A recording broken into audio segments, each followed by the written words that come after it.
음물이라는 교육 프로그램 아시죠? 너무나 비싸가지고 할까 말까 고민하다가 하셨던 분과 너무나 비싸가지고 할까 말까 고민하다가 안 하셨던 분들로 나뉘잖아요. 안녕하세요, 달리쌤입니다.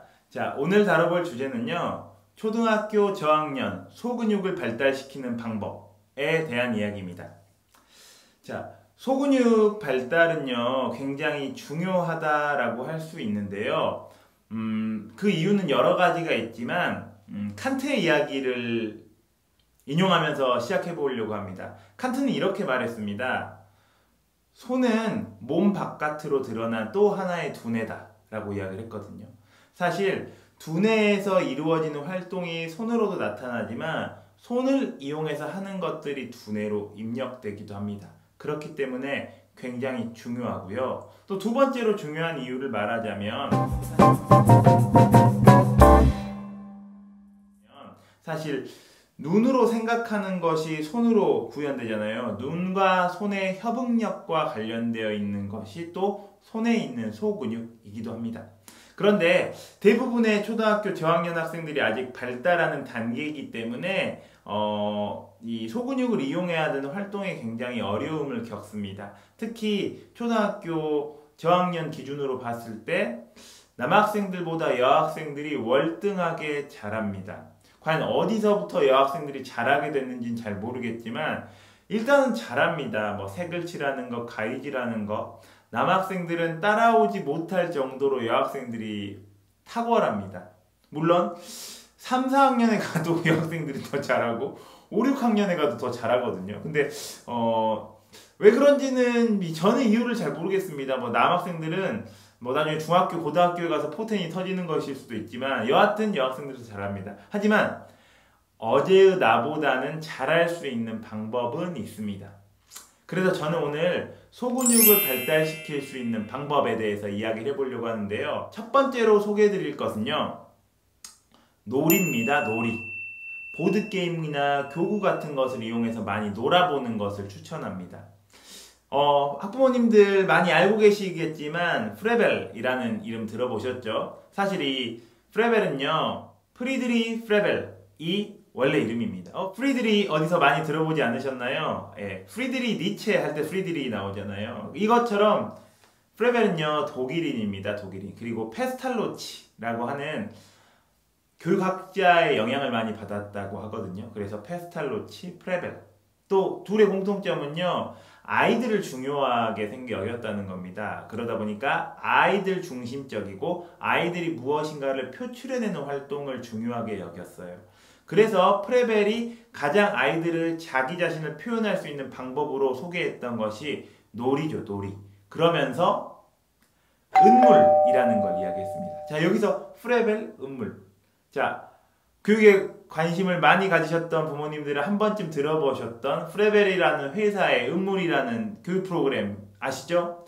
너무나 비싸가지고 할까 말까 고민하다가 하셨던 분과 너무나 비싸가지고 할까 말까 고민하다가 안 하셨던 분들로 나뉘잖아요.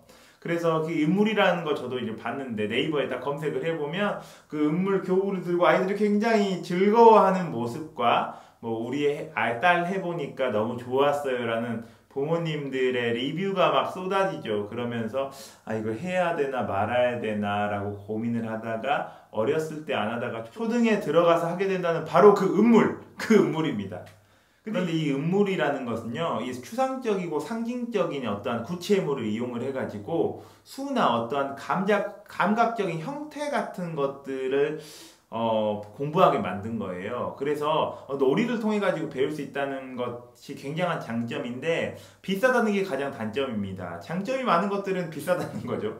그렇기 때문에 저는 뭐 음물을 구입해서 하셔라 라고 추천하진 않습니다. 그렇지만 그걸 잘 보시고 그와 비슷한 느낌으로 소근육을 사용할 수 있는 놀이를 많이 해보시는 방법을 추천하도록 하겠습니다. 두 번째는요, 모양자입니다. 모양자 많이 보셨죠? 저희 학창시절에 많이 썼었잖아요. 요즘은 정말 많이 안 쓰는데 모양자를 딱 보시면은 모양자 안에 뭐 동그라미, 삼각형, 별 모양 있잖아요. 그거 따라 그려보는 연습하는 것만으로도 아직 소근육 발달이 잘 안 된 학생들에게는 뭐 큰 도움이 됩니다. 그렇기 때문에 가장 저렴하게, 자, 음물이랑 모양자랑 가격 차이 굉장히 많이 나죠. 음물이 좋다라고 할 수 있지만 모양자도 저 못지않게 좋다라고 생각을 하고, 가성비 저희들도 생각 안 할 수 없잖아요. 모양자입니다. 세 번째로 소개하고 싶은 것은요, 퍼즐입니다. 퍼즐. 저희가 서점에 가면, 영풍문고 같은 서점에 가면 도서책 옆쪽에 퍼즐 있잖아요. 이렇게 작은 수준부터 퍼즐을 맞춰가면, 퍼즐 보려면은 눈으로 보고 어떤 모양인지 확인하고 모양 맞는 거 잡아서 넣어야 되잖아요. 그러면 눈과 손의 협응이 동시에 일어나는 겁니다. 그렇기 때문에 퍼즐 작은 단계부터 시작하셔서 조금 더 키워나가면 내가 더 넓은 것을 완성했다는 성취감도 느껴볼 수 있잖아요. 그래서 퍼즐도 좋은 것 같습니다. 네 번째로 추천드리고 싶은 것은요, 이것도 비용이 전혀 들지 않습니다. 부모님께서 도화지에 그림을 그린 다음에 의도적으로 빈틈을 남겨놓는 거예요. 그리고 이곳에 적당한 색을 선택을 해서 채워보는 거죠. 그래서 빈틈을 채우려면은 내가 칠하고 싶은 곳에 칠하는 게 아니라 필요한 곳에 색을 칠해야 되잖아요. 그렇기 때문에 굉장한 공과 협응력이 필요합니다. 그렇기 때문에 뭐 이런 방식으로도 이용해 볼 수 있고요. 그리고 다섯 번째는요, 유치원 때 학생들이 정말 많이 하던 겁니다. 바로 가위질이죠. 이 가위질 하라고 하면, 예를 들어 별 모양 가위질 하라고 하면 아이들이 제 멱살 잡을지도 모릅니다. 굉장히 어려워서요. 그래서 너무 어려운 것보다는 뭐 삼각형부터 잘라보고, 처음에는 큰 거, 크기 점점 줄여가면서 삼각형 다 됐다면 사각형, 오각형, 각을 하나씩 늘려가면서 잘라보는 연습을 한다면 그것만으로도 손가락 연습이 굉장히 많이 됩니다.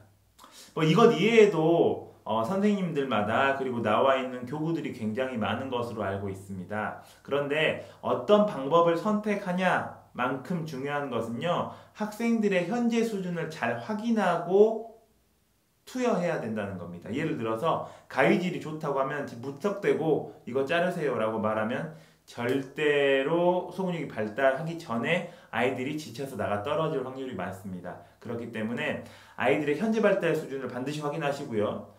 그것보다 조금 더 높은 것, 또는 그것보다 조금 더 높은데 부모님의 도움이 살짝 필요한 것, 그 정도로만 과제를 던져주고 하면, 잘하면 격려해주고, 이걸 계속 반복한다면 소근육 발달이 점진적으로 이루어지지 않을까 싶습니다.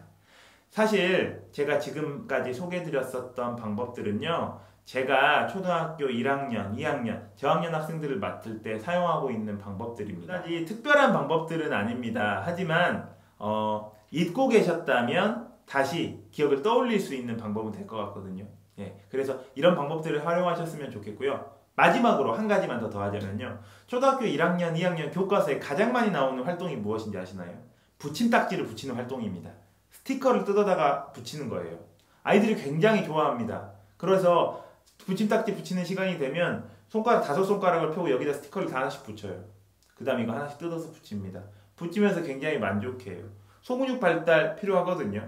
그렇기 때문에 제가 방금 전에 소개해드렸던 방법 이외에 한 가지 방법만 더 추천하자면, 문구점에 가가지고 최근 유행하는 캐릭터들의 스티커를 구입하시는 겁니다. 그리고 그 구입했던 스티커 뜯어서 붙여보는 것, 이게 저는 소근육 발달도 되는 놀이라고 생각을 하거든요. 그렇기 때문에 놀이와 소근육 발달, 두 마리 토끼를 모두 다 잡고 싶으시다면 제가 오늘 이 클립에 소개해드렸던 내용들을 반복해 보시는 게 어떨까 싶습니다. 제가 준비했던 내용은 여기까지고요. 또 다음 클립은 댓글로 이야기해 주시는 내용들, 또는 제가 필요하다고 생각하는 내용들로 찾아뵙도록 하겠습니다.